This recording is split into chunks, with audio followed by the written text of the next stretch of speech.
Assalamu alaikum everyone. Hope you are all doing good. Welcome back to the Programming Knowledge channel. So in this lecture we will cover loops in C++. तो आइए start करते हैं। उससे पहले कि हम लोग लूप की तरफ जाए, हम लोग कीवर्ड्स का एक टॉपिक देख लेते हैं कि keyword what are the keywords देख लेते हैं कि कीवर्ड्स क्या होते हैं। कीवर्ड आर बेसिकली इनको कहा जाता है, इनका अनदर नेम है रिजर्व्ड वर्ड और इनका स्पेशल मीनिंग है C compiler and always written और टाइप। हमेशा इनको शॉर्ट फॉर्म में मीन कैपिटल स्मॉल लेटर्स में लिखा जाता है लोअर केसेस में। और कीवर्ड जो होते हैं are the word that language use for special, हम लोग किसी स्पेशल पर्पस के लिए। लेकिन आप डायग्राम में देख सकते हैं इस पिक्चर में कि ऑटो इन बेसिकली ये बोल्ड हुए होते हैं जो सी प्लस हम डेफ यूज़ करते हैं एंड कोड ब्लॉक कि automatically these are the keywords कि वो खुद भी शो कर देता है, इनको बोल्ड कर देता है, इन वर्ड्स को कंपाइलर ये बोल्ड कर देता है कि हमें पता चल जाए, इजीली यूज़र के लिए अंडरस्टैंड करना आसान हो जाए, इस चीज़ को अंडरस्टैंड करना आसान हो जाए कि ये दीज आर द कीवर्ड्स। और जैसे कि ऑटो हो गया, बट मोस्ट जो यूज़ हुए जाते हैं हमारे पास होता है इंट, फ्लोट, करेक्टर, हुआ रहता है long, double, else, if, for, etcetera. तो अब हम अपने मेन टॉपिक की तरफ आते हैं, loops in C++। There may be a situation when you need to execute a block of code several time. Means के अगर हम लोग एक 5 वेरिएबल डिक्लेयर करवाना चाहते हैं तो हम लोग 5 वेरिएबल लिखेंगे। इसकी बजाय इसीलिए अगर हम लोग 1000 एलिमेंट यानी कि 1000 वेरिएबल डिक्लेयर करवाना चाहते हैं तो हम लोग 1000 वेरिएबल्स लिखेंगे।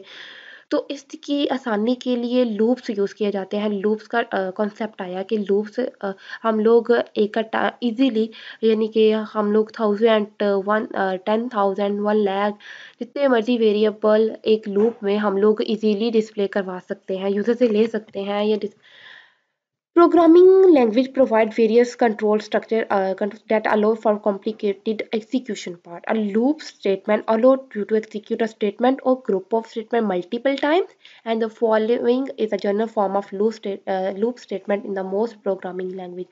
वही बात बताई जा रही है कि लूप जो है ये statement execute several time multiple times हम लोग इसको डिस्प्ले कर सकते हैं, एग्जीक्यूट कर सकते हैं। तो अब हम फ्लो चार्ट की तरफ देख लिखते हैं कि अगर हमारे पास यूजिंग ये कि फॉर लूप्स में हमारे पास ये कंडीशन चेक की जाती है, अगर कंडीशन ट्रू हो तो वो एग्जीक्यूट करेगा, अगर फॉल्स हो जाएगी वो सीधा लूप से बाहर चला जाएगा।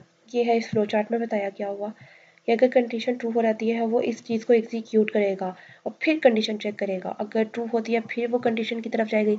अगर सबसे पहले इस पॉइंट पे आया जाता है, कंडीशन ट्रू होगी तो इस साइड पे जाएगा और कंडीशनल कोड जो वो हमारा कोड होगा उसको एग्जीक्यूट करेगा। एग्जीक्यूट करने के बाद वो दोबारा फिर कंडीशन पे जाएगा। इसी तरह ये प्रोसेस चलता रहेगा जब तक कंडीशन फॉल्स नहीं हो जाती। अगर फॉल्स हो गई वो सीधा टर्मिनेट कर देगा। नेक्स्ट आ जाती है कि types of loop.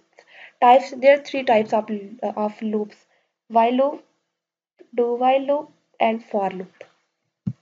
So syntax of for loop is for initialization semicolon condition semicolon update। इसकी फ्लो चार्ट ये है कि इनिशियलाइजेशन एक्सप्रेशन सबसे पहले टेस्ट कंडीशन पे जाएगा, इनिशियलाइजेशन एक्सप्रेशन के बाद जब देखेगा टेस्ट कंडीशन पे जाएगा, अगर वो ट्रू होगी देन वो बॉडी लूप की बॉडी के बाद जाएगा और उसके बाद एक्सप्रेशन को अपडेट मीन के उसको करेगा, एग्जीक्यूट करेगा और फिर दोबारा वो उस कंडीशन पे जाएगा।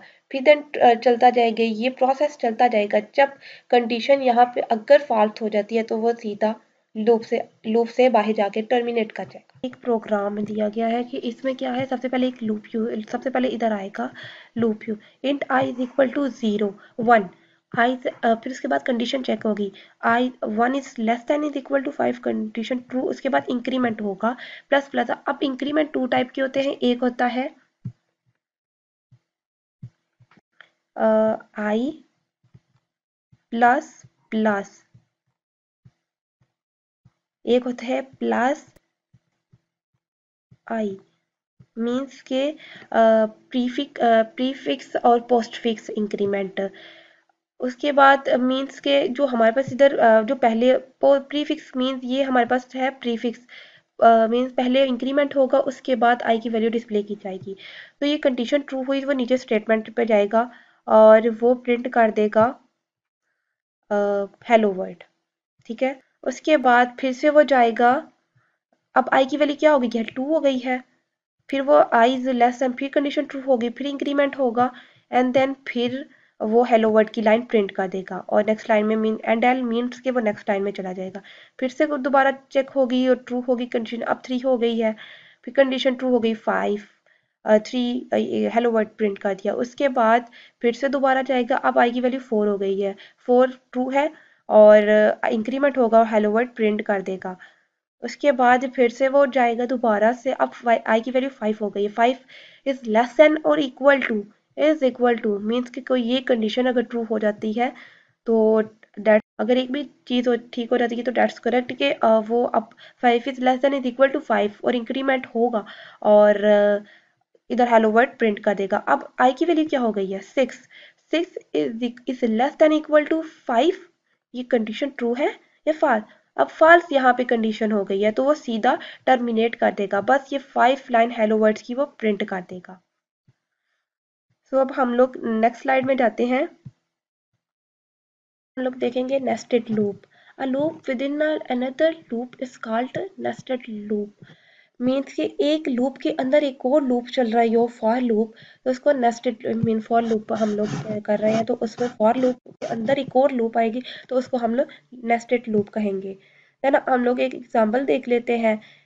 सो अब हम लोग स्टार्ट करते हैं कि रो एग्जांपल के थ्रू देखते हैं। रो 5 है एंड सेमीकोलन भी लगा, ओके। अभी वैसे बता रही हूँ। अब हम मेरे पास ये लूप चलेगी, ये वाली सबसे पहले लूप चलेगी। अगर ये ट्रू होगी तो फिर अंदर वाली लूप चलेगी ना। For int I is equal to 0, अभी आई की वैल्यू 1 है तो आई इज लेस देन और इक्वल टू रो की वैल्यू हमारे पास है 5, ट्रू है तो इंक्रीमेंट पहले इंक्रीमेंट होगी। अब आई की वैल्यू क्या हो गई है 2 और आई की वैल्यू वो डिस्प्ले, फिर उसके बाद अंदर वाली लूप पे जाएगा। For j is equal to, j की वैल्यू है 1, 1 इज लेस देन और इक्वल टू 3, ये भी ट्रू है और इंक्रीमेंट हो जाएगा। अब जे की वैल्यू भी 2 हो गई है तो यहाँ पे स्टैटिक एक प्रिंट कर देगा। अभी वो नेक्स्ट लाइन पे नहीं जाएगा, ठीक है। अब ये ट्रू हुई है, अभी वो टर्मिनेट इधर ये ब्रैकेट के बाहर नहीं जाएगा, फिर से वो दोबारा इस लूप की तरफ जाएगा। जे आई, अब आई की वैल्यू 2 हो, 2 is less than equal to 3, true है तो इंक्रीमेंट हो जाएगा, 2 की वैल्यू जे की वैल्यू 3 हो गई तो स्टैटिक प्रिंट कर देगा, ठीक है। देन उसके बाद फिर से वो इधर आएगा।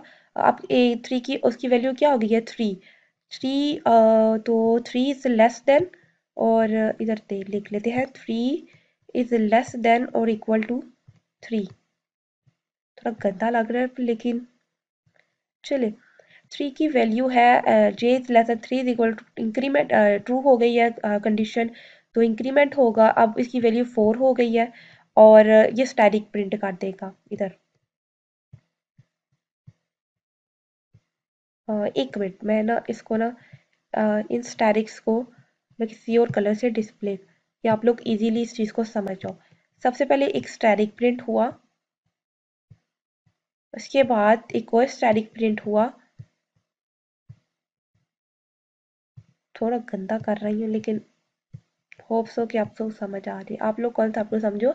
उसके बाद अब आई की वैल्यू क्या हो गई है हमारे पास 4, 4 इस, अब ये कंडीशन हमारे पास फॉल्स हो जाएगी क्योंकि 4 is less than is equal to 3 not, तो हम लोग हमारा ये इधर लूप पे चला इधर बाहर चला जाएगा तो नेक्स्ट लाइन में यहाँ चला जाएगा। अब हमारा कर्सर यहाँ पे आ जाएगा, ठीक है। उसके बाद हम लोग क्या करेंगे कि वो ऊपर जाएगा, फिर दोबारा से कंडीशन चेक हो गई। अब दोबारा से हम लोग कंडीशन चेक करें क्योंकि ऊपर वाली लूप हमें नहीं रहती है। For I is equal to 0, I की वैल्यू क्या हो गई है, अब हमारे पास 2 हो गई हुई है। 2 is less than is equal to row, mean row की वैल्यू 5 की कंडीशन ट्रू होगी और हमारे पास इस चीज़ को वो प्रिंट कर देगा। ये हमारे पास अभी दोबारा के लिए, यानी कि अभी आई की वैल्यू 1 थी तो उसके लिए इस लूप को चलाया गया, अब आई की वैल्यू 2 हो गई है तो आई 2 के लिए भी इसको चलाया जाएगा फिर से 3 टाइम, वही कि ये कंडीशन ट्रू हो गई और दोबारा से जे की वैल्यू, पहले आई की वैल्यू 1 के लिए हम लोगों ने इस लूप को चलाया, फिर आई की वैल्यू 2 हुई उसके लिए लूप चला और 3 टाइम वो डिस्प्ले करता रहा। मैं डॉट से डाल जाती हूँ ये इजीली। उसके बाद फिर वो 4 हो गई आई की इधर, पहले इस कंडीशन को चेक करेगा, ट्रू हो गई इधर जाएगा और फिर ये कर देगा, जो ही ये फॉल्स हुई उसने टर्मिनेट कर देना है, देन उसने आई की नेक्स्ट वैल्यू के लिए चेक करना है, फिर वो दोबारा से चलेगा और ये करेगा। अब आई की वैल्यू 3 हो गई है तो ये भी ट्रू हो जाएगा, 3 टाइम वो प्रिंट करेगा, ये उससे 3 टाइम प्रिंट कर दिया। अब फिर से वो ऊपर जाएगा, 3 वैल्यू 4 हो गई है, 4 is less than is equal to 5 true और इंक्रीमेंट हो जाएगा, ये भी डिस्प्ले कर दी है। 1 2 3 4, 4 की वैल्यू थी 4 के लिए भी प्रिंट कर दी है, जो भी है। अब आई की वैल्यू 5 हो गया क्योंकि इंक्रीमेंट यहाँ हो गया हुआ था, तो आई की वैल्यू क्या हो गई है 5, 5 is less than is equal to row true, 5 की वैल्यू इधर 6 हो गई अब, लेकिन हम लोगों ने आई की वैल्यू इधर प्रिंट जो अब यहाँ होगी, अभी हमारे पास जे की वैल्यू होगी और ये चलेगा, अब हमारे पास लूप चलेगी और ये 5 टाइम, अब आई की वैल्यू क्या हो गई है 6 और 6 is equal less than is equal to 5, is it true, not, तो ये सीधा टर्मिनेट कर जाएगा। तो यही था आज का लेक्चर, आई होप कि आप लोगों को समझ आई हो, और अगर किसी चीज़ की किसी पॉइंट की आपको समझ ना आई हो तो आप कमेंट बॉक्स में बता सकते हैं। ऐसी ही इंफॉर्मेटिव वीडियो के लिए इस चैनल को सब्सक्राइब कीजिए एंड बेल आइकन को क्लिक करना मत भूलिएगा। थैंक यू, एंड वीडियो को लाइक कमेंट एंड शेयर भी कीजिएगा। अगर आप